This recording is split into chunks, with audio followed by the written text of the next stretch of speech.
Bode Miller, downhill portion of the Super Combined event on Whistler Mountain. I went out of the gate pretty hard and I had really pretty big air over the first couple jumps. That was a good sign because it meant I was probably going fast. But then I had made a couple mistakes right away.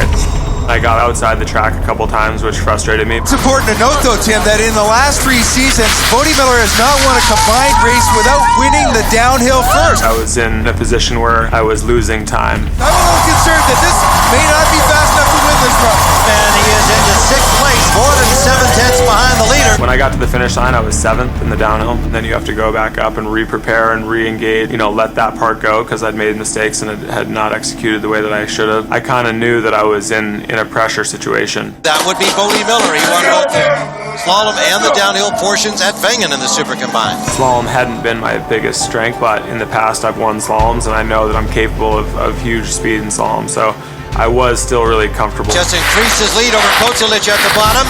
I'll tell you what, he is just flying on the top. I skied the slalom as aggressively and as clean as I did. He's gonna have a problem right here. Didn't feel like I'd left much in the tank. Bode Miller is really flying. More than 7/10 ahead. Don't drop down here. This looks good. And he's into the lead by 3/10 over Kozelich. I had a real good feeling when I came across the finish line. I felt awesome. I knew pretty much when I crossed the line that I'd done what I could do. I felt like that was a really good sign. Ready in terms of my group, my support system around me. Everyone was ready and confident. I was really happy and proud.